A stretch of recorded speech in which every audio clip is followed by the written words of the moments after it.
Hello parents, my name is Surbhi और आज हम बात करेंगे basic needs of a newborn baby जो कि बहुत ही क्रूशियल हैं उनके ग्रोथ के लिए, डेवलपमेंट के लिए एंड ओवरऑल सर्वाइवल के लिए। आज हम बात करेंगे न्यू पेरेंट के पर्सपेक्टिव से, जो भी न्यूबॉर्न बेबीज़ हैं उनकी कैसे घर पे देखभाल करनी चाहिए ताकि उनका ओवरऑल डेवलपमेंट, उनकी जो भी बेसिक नीड्स हैं वो हम अच्छे से समझ सकें।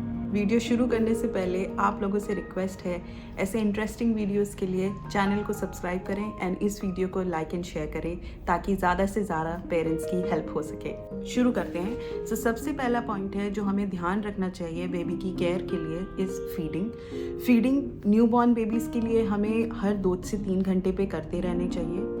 Because they are too small, it's important कि हम उन्हें हाइड्रेटेड रखें। और primary source of their nutrition is breast milk. अगर माँ को ब्रेस्ट मिल्क नहीं आ रहा है तो हम फार्मूला भी एज एन ऑल्टरनेटिव चूज़ कर सकते हैं। But what is most important and primary here कि हम बच्चे को फीड ऑन रेगुलर इंटरवल्स कराते रहें, ideally between 2 to 3 hours. Next point आता है हमारी लिस्ट में स्लीप रिलेटेड।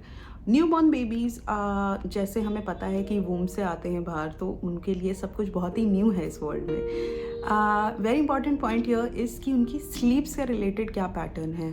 जो न्यूबॉर्न बेबीज़ होते हैं वो टिपिकली 16 से 17 घंटे सोते हैं। हमें बहुत ही ध्यान रखना चाहिए उनके कंफर्ट के लिए। जो डे एंड नाइट रिदम होती है it will take some time, but as of now during the first initial days they typically sleep for 16 to 17 hours a day। हमें कंफर्टेबल पोजीशन में उनको रखना चाहिए, एरिया क्लटर नहीं रखना चाहिए और इंश्योर करना चाहिए कि बेबी की वेलबींग के लिए जो रूम टेम्परेचर है वो आइडियल है ताकि बेबी को कोई डिस्कम्फर्ट नहीं हो रहा है एंड वो आराम से अपनी नैप ले पा रहा है। स्लीप से बढ़ते हुए आगे नेक्स्ट पॉइंट है हमारा, बेबी को अप्रोप्रिएट वार्म एंड कंफर्ट मिलना चाहिए, जो कि मैंने अभी इसके पहले पॉइंट में भी बोला। कंटिन्यूएशन टू दैट, जो न्यूबॉर्न बेबीज़ हैं वो अपने बॉडी के टेम्परेचर को अभी इतनी जल्दी रेगुलेट नहीं कर पाते हैं। So we need to ensure कि हम जो उनको रूम टेम्परेचर प्रोवाइड कर रहे हैं, अगर गर्मी है तो हमें कितने टेम्परेचर पे एसी रखना है ताकि वो आपके बेबी के लिए आइडियल हो। अगर ठंड है तो हमें कितना रूम टेम्परेचर को वार्म रखना है ताकि बेबी को ठंड ना लगे। ये सब बातों का हमें खास ख्याल रखना चाहिए। ऑल्सो हमें ये भी ध्यान देना चाहिए कि अप्रोप्रिएट स्वॉडलिंग करनी है नहीं करनी है, क्या बेबी कंफर्टेबल है स्वॉडलिंग में। अगर बेबी को अच्छे से नींद आती है स्वॉडलिंग में, बिकॉज स्वॉडलिंग में हमें मदर के वूम जैसी फीलिंग रहती है न्यूबॉर्न बेबी को। सो यस, हमें बस इंश्योर करना है कि बेबी कंफर्टेबल है और वो अच्छे से नैप ले पा रहा है, उसको कोई डिफ़िकल्टी नहीं है, सीना नहीं आ रहा है, ब्रीदिंग इश्यूज़ नहीं है एंड वो अच्छे से अपनी नैप को पूरा कर पा रहा है। That is what is our main aim. Next हमारा जो टॉपिक है in newborn basic care is hygiene. हमें बहुत ही ध्यान देना चाहिए कि बेबी का हम स्किन केयर का ध्यान रखें। किस ब्रांड के प्रोडक्ट्स, लोशन या शैम्पू या बॉडी वॉश हमें सूट कर रहा है वो ही हमें देना चाहिए। अगर बेबी के स्किन पे रैशेज़ हो रहे हैं, if it doesn't go with time, तो हमें डॉक्टर से कंसल्ट करना चाहिए कि क्या ये सिर्फ बेबी एक्ने है या और किसी तरीके के हीट रैश वगैरह हैं, एंड अप्रोप्रिएट मेडिकेशन लेना चाहिए। ऑल्सो हाइजीन के रिगार्डिंग हमें ये भी ध्यान देना चाहिए कि जो बेबी की डायपर केयर है वो बहुत प्रॉपर्ली हो, चेंज करना चाहिए। ऐसा नहीं कि डायपर बहुत देर तक बेबी पहने रहे जिसकी वजह से रैशेज़ हो जाएं।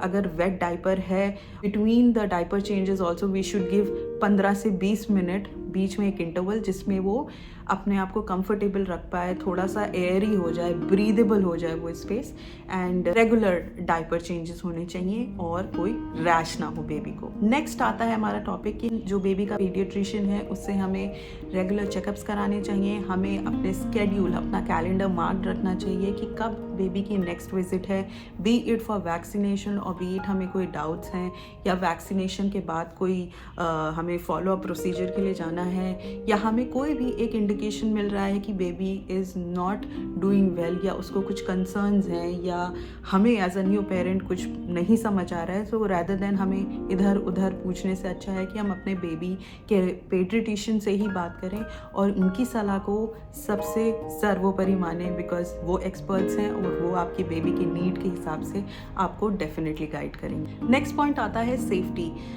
न्यूबॉर्न बेबी को घर में लाने से पहले हमें सबसे ज़्यादा ध्यान रखना चाहिए कि घर पे एक सेफ़ एनवायरनमेंट हो उसके लिए। इनफैक्ट जब हम बेबी के लिए कंटेनर्स यूज़ करते हैं या आजकल इतने इलेक्ट्रॉनिक गैजेट्स हैं, मे बी रॉकर्स हैं, या हम क्रिब में भी बच्चे को रख रहे हैं, हमें ध्यान देना चाहिए कि कहीं एक्सीडेंटली भी बेबी को कोई इंजरी ना हो जाए। बेबी की सेफ्टी सबसे इम्पॉर्टेंट है।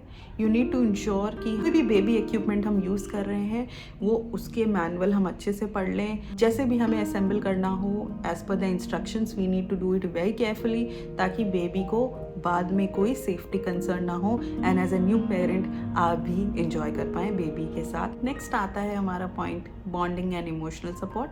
जो न्यूबॉर्न बेबीज़ होते हैं हमें उनके लिए बहुत खास ख्याल रखना चाहिए कि उनको किसी तरह का डिस्कम्फर्ट ना हो। मे बी जब वो जैसे ही रो रहे हैं वी नीड टू अंडरस्टैंड कि क्या वो हंगर क्यूज़ हैं, क्या फीडिंग स्केड्यूल में थोड़ा ज़्यादा डिफरेंस हो गया है, या मे बी अब वो सोना चाहते हैं। All those types of concerns हमें ध्यान देना चाहिए कि हमारी बेबी की अभी नीड क्या है। नेक्स्ट इज़ हमें बेबी को प्रॉपर बॉन्डिंग, प्रॉपर वार्मथ देनी चाहिए, उसे कडल करना चाहिए, उसके साथ हमें टाइम स्पेंड करना चाहिए। Maybe gentle rocking is always a good option. Skin to skin contact देना चाहिए ताकि बेबी को वो कंफर्ट मिले अपने मदर से, अपने फादर से। So I think bonding is very important between the newborn baby and the new parents. Last में हम बात करेंगे बहुत ही इंपॉर्टेंट पॉइंट की, जो कि है how to stimulate baby senses. So सबसे पहले आप एज अ न्यू पेरेंट क्या कर सकते हैं। ऑफ कोर्स शुरू में आपका बेबी उतना नहीं समझेगा, बट इंटरेक्शन से आप उसके सेंसेस को स्टिमुलेट कर सकते हैं। Just a simple singing, playing और giggling with them. Try to interact with them जितना भी पॉसिबल हो। Read to them. उन्हें कुछ नहीं समझ में आएगा, but over a period of time they will build a habit, they will understand you।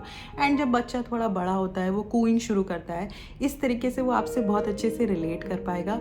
Next and very important point here is baby को टमी टाइम देना शुरू कर दें, क्योंकि टमी टाइम देने से बहुत ज़्यादा फ़ायदे होते हैं बेबी को। बेबी की neck and spine muscles strong होती हैं, उनका ओवरऑल फिजिकल डेवलपमेंट होता है, which is very important for a newborn growth. ये जो मैंने आपसे बेसिक पॉइंट्स शेयर किए हैं for newborn basic care, these will definitely ensure for a well-being and overall development of the baby। I hope आपको ये वीडियो अच्छा लगा होगा, एंड प्लीज़ ऐसे ही इंफॉर्मेशनल वीडियोस के लिए प्लीज़ चैनल को सब्सक्राइब करें एंड इस वीडियो को लाइक एंड शेयर करें। See you soon with a new video।